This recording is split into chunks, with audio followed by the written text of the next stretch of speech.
നഷ്ടം എങ്ങനെ നികത്താന്ന് ഒരു പ്ലാൻ തയ്യാറാക്കാൻ വേണ്ടിയല്ലേ പ്രഭാവതി അമ്മ ഇപ്പൊ അക്കൗണ്ട്സും മറ്റും വിശാൽ സാറിനെ ഏൽപ്പിച്ചിരിക്കുന്നത്. അതനുസരിച്ച് കമ്പനിയെ ലാഭത്തിലെത്തിക്കാനുള്ള ഒരു പ്ലാൻ സാർ തയ്യാറാക്കി അമ്മയെ കാണിക്കണമെന്നല്ലേ? അത് കാണിച്ചാലും അത് നടപ്പിൽ വരുത്താൻ സാധിക്കുമോ? അങ്ങനെ സാധിക്കണമെങ്കിൽ കമ്പനി ഭരണത്തിൽ എന്തെങ്കിലും ഒരു ഉത്തരവാദിത്തം സാറിനുണ്ടാവണ്ടേ?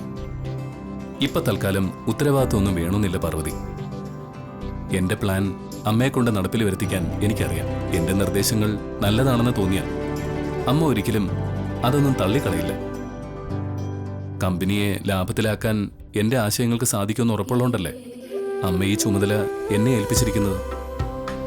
അതുകൊണ്ട് തന്നെ സ്വാഭാവികമായും ഞാൻ പറയുന്ന നിർദ്ദേശങ്ങളൊക്കെ അമ്മ അംഗീകരിക്കും.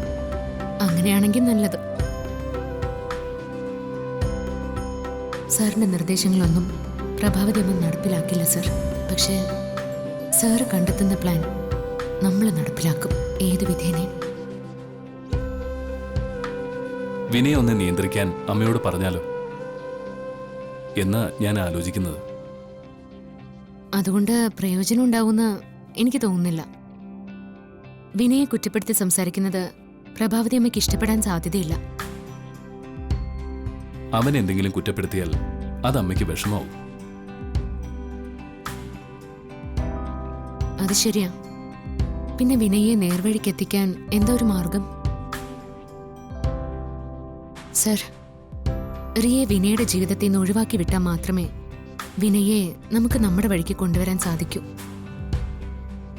അവൾ അവനോടൊപ്പം ഉള്ളിടത്തോളം വിനയെ നേർവഴിക്ക് നടത്താൻ നമ്മൾ ഇനി എത്ര ശ്രമിച്ചാലും സാധിക്കില്ല. അവളെ എങ്ങനെ ഒഴിവാക്കും?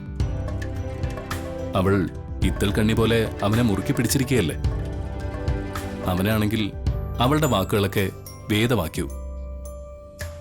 പിന്നെ എന്തു ചെയ്യും? അവളുടെ മായാവലയത്തില് അവനിപ്പോ എത്തി നിൽക്കുന്നത്. മാർഗമുണ്ട് സർ. റിയയുടെ യഥാർത്ഥ മുഖം വിനയുടെ മുമ്പിൽ തെളിയിക്കണം.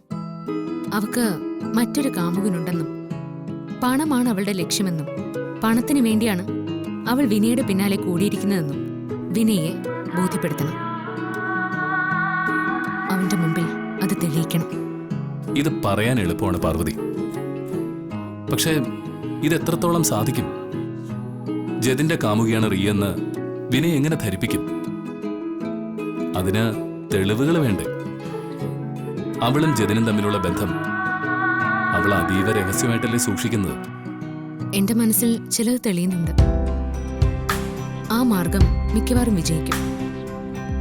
ജിതിനും റിയയും തമ്മിൽ പ്രണയത്തിലാണെന്നും അവൾക്ക് മുഖ്യം പണമാണെന്നും നമ്മൾ അവനെ ബോധ്യപ്പെടുത്തണം. നമുക്ക് തെളിവുകൾ ഉണ്ടാക്കണം. പക്ഷേ അതിന് സാർ എൻ്റെ ഒപ്പം നിൽക്കണം. അത് പ്രത്യേകിച്ച് പറയേണ്ടതുണ്ടോ പാർവതി? ഞാനെപ്പോഴും തന്നോടൊപ്പം അല്ലേ ഉള്ളത്. എന്ത് വേണമെന്ന് പറഞ്ഞാൽ മതി, അതുപോലെ ചെയ്യാം. പോരെ?